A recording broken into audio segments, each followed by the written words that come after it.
No nosso clube de leitura de hoje, eu vou pedir licença para a gente entrar um pouco nesse livro aqui, Mindfulness e Ciência, para a gente ler um pouco alguns mitos, né, que a gente tem com relação à meditação. Vamos lá? Então é na página 28, então ele fala assim: um mito relacionado à utilidade do Mindfulness na saúde é a ideia de que esse Mindfulness ou essas terapias são uma panaceia, ou seja, a solução para todos os males e substituem tratamentos psicológicos e farmacológicos. Então, embora Mindfulness seja muito eficaz para uma série de transtornos, suas indicações são muito precisas e baseadas em evidências científicas, e existem inclusive estudos com efeitos inesperados ou mesmo adversos da atenção plena, ou sensações físicas e emocionais transitórias que podem surgir aleatoriamente. Por exemplo, aumento da ansiedade, sensação temporária da falta de sentido, que devem ser consideradas no uso clínico do Mindfulness. Então, existe sim a ideia de que Mindfulness serve para tudo, que meditação serve para tudo. Então, ela serve dependendo daquele contexto. Por exemplo, se você está em crise, não vai servir para você muito. Porque a ideia é você experimentar aquilo que está acontecendo com você naquele momento. E você não está querendo experimentar isso porque é um sofrimento muito intenso. Você quer se afastar. Então talvez a estratégia nesse momento não seja a meditação ou o Mindfulness, ou fazer um programa do Mindfulness. O que a gente está vendo aqui nesse livro são os programas de redução do estresse baseados em atenção plena, que são baseados em meditações. Então ela vai servir para determinadas pessoas, sim, para outras não. Em geral, serve para todos, porque a gente respira, e quando a gente respira, a gente vai desenvolver algo que é muito natural, que nasce com a gente, que é uma capacidade mental. Mas dentro de um contexto terapêutico, aplicado na saúde, existem alguns pontos que a gente tem que entrar em consenso. Por isso que Mindfulness não é uma panaceia, ou seja, não serve para tudo, que é usado para tudo. Então, além disso, gerar expectativas fantasiosas entre pacientes e profissionais levam o uso indevido e ineficiente dessas terapias, sob o risco de cair em descrédito. O revés do mito da panaceia é a ideia de que Mindfulness não se baseia em pesquisas científicas. O segundo mito, né? Mindfulness não é científico. Mindfulness é uma coisa do Oriente e que é muito simples, é só você parar e começar a meditar. E a ideia não é essa. Seus efeitos benéficos vêm do efeito placebo, ou que Mindfulness é simplesmente uma técnica de relaxamento e, portanto, não pode ser considerada um tratamento. Conforme veremos, a eficácia do Mindfulness como um tratamento, né, contra o estresse, ansiedade, depressão, dor crônica e principalmente abuso de substância, ela é comprovada por estudos com metodologia muito forte, né?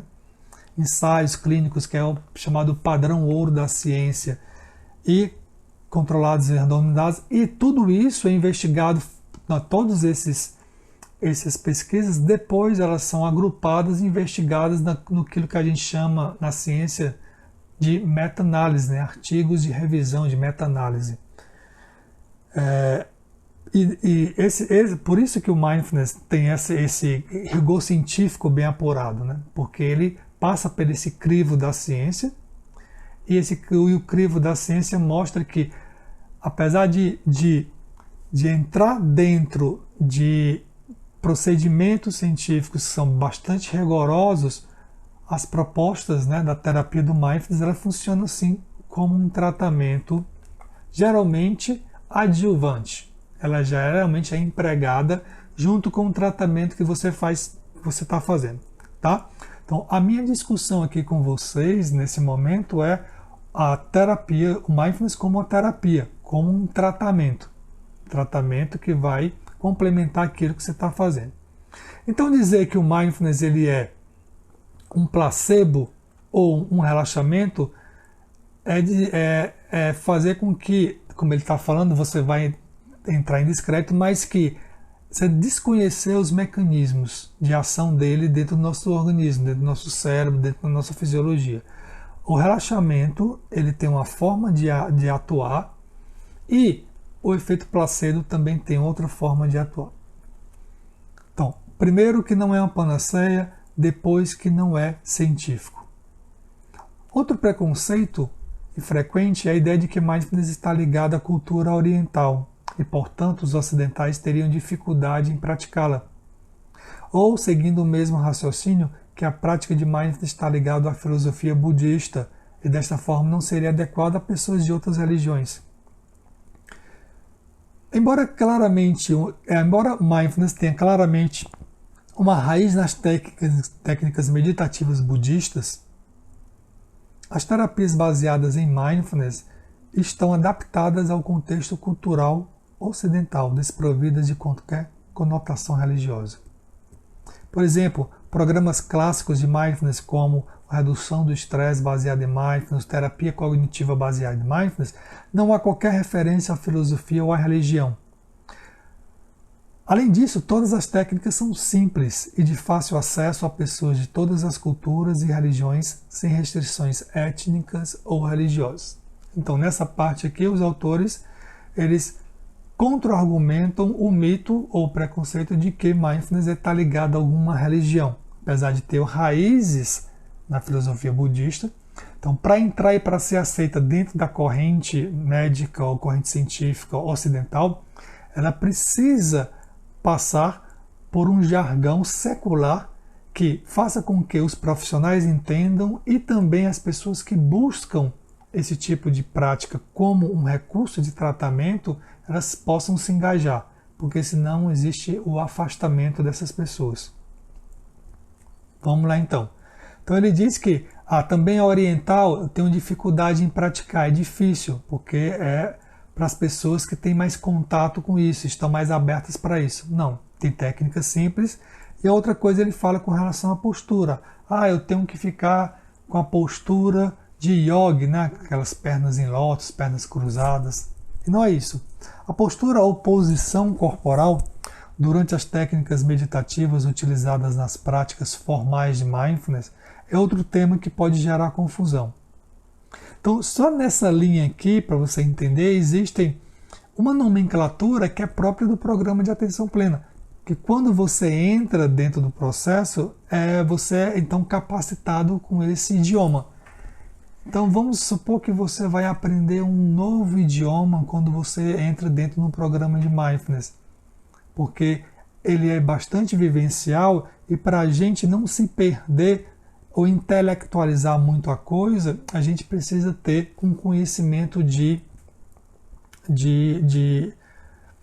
uma terminologia mais apropriada para o que a gente quer desenvolver.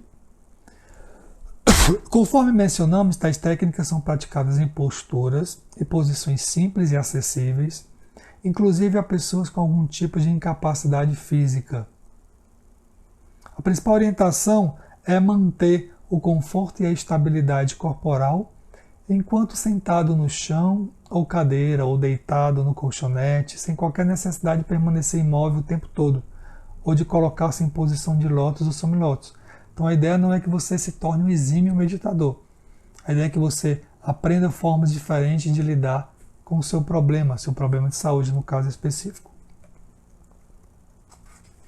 Então a concepção errônea, vamos até aqui, tá?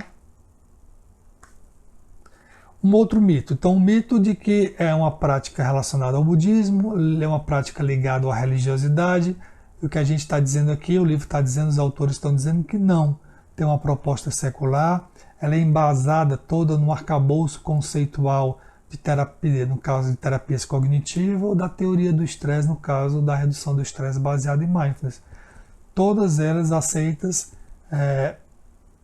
em longo prazo, né, desde muito tempo, pela ciência.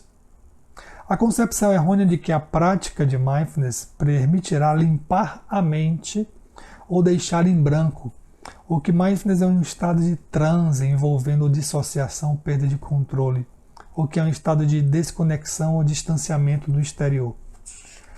Como você vai trabalhar com emoções, com pensamentos, distanciamento, então essa nova abordagem, essa nova linguagem, se você não vivencia, faz com que você pense, racionalize que não vou sentir emoção, eu vou deixar de pensar, então como é que eu vou fazer meu trabalho? Eu vou ter menos desempenho naquilo que eu faço?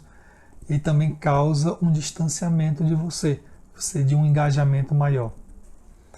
Então, conforme mencionamos no início do capítulo, Mindfulness possui dois elementos fundamentais: a autorregulação da atenção e a orientação aberta à experiência.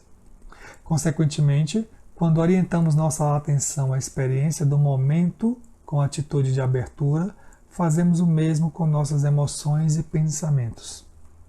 Isso significa que o objetivo da prática não é o controle dos pensamentos ou o seu desaparecimento, mas observar de modo consciente a experiência presente, que inclui padrões mentais de pensamentos e emoções. Por exemplo, durante uma prática de atenção plena na respiração, leva-se deliberadamente a atenção para a respiração e espera-se que mais cedo ou mais tarde surjam pensamentos ou preocupações, que é o habitual da nossa mente. Isso faz parte do exercício. E aí você pensa que eu vou entrar e deixar minha mente em branco. Você passa 5 minutos praticando e aí você, no começo, como iniciante, você presta mais atenção no conteúdo mental e aí você, na realidade, você está aprendendo a ter consciência do que a sua mente está pensando tanto e que faz parte da sua mente pensar. É o seu primeiro contato inicial. Só que a gente já vai com a ideia de que, não, está errado, é para eu ficar todo o tempo prestando atenção na minha respiração, por exemplo. E como isso não acontece, eu acho que eu estou fazendo errado. Como acho que eu estou fazendo errado, eu começo a achar que isso não é para mim, que é muito difícil. E aí eu tendo a não fazer mais o exercício. Mas entenda que é um treino, um treinamento. Então, tanto isso eu faço com a minha respiração, com objetos mais neutros, também com o foco da minha atenção são os pensamentos e as emoções. Então, o Mindfulness trabalha com a nossa experiência como um todo. Então, ele continua. A diferença é que observaremos os eventos mentais com a intenção de não nos identificar com eles, modo não avaliativo, de maneira não crítica, voltando novamente, e sempre que necessário, nossa atenção à âncora escolhida, neste caso a respiração. Então você está entendendo? A gente vai se relacionar com os eventos mentais, mas de um modo menos avaliativo, num modo não avaliativo, não julgador. Então por isso que eu falo para vocês que é um idioma, uma forma, uma outra forma da gente trabalhar com os nossos pensamentos. Existe a forma da gente, então, trocar um pensamento negativo por um positivo, verificar se aquilo é verdade ou não, se está acontecendo ou não. Existe, são estratégias também cognitivas. Mas quando a gente lida com os princípios do Mindfulness, a estratégia que a gente aprende é do Mindfulness, que é essa no modo não avaliativo, que você vai entender quando você vivenciar. Deixa eu ver aqui, será que eu...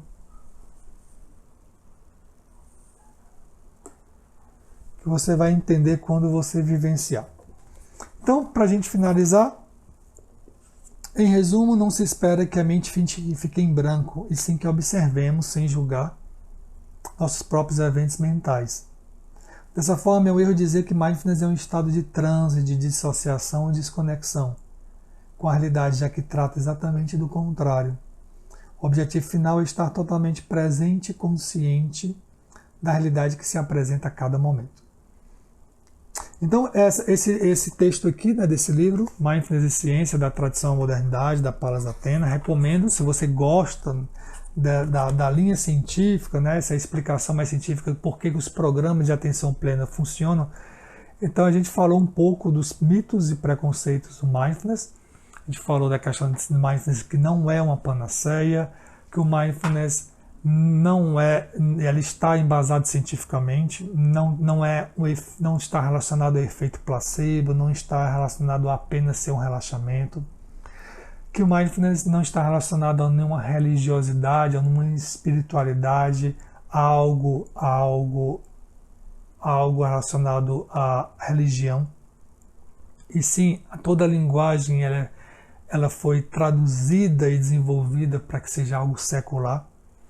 Que mindfulness não é deixar a mente em branco, não é deixar de pensar, não é deixar de se emocionar, que não é deixar de se dissociar as coisas, de ser desconexo com as coisas, mas sim de observar as coisas de uma forma diferente.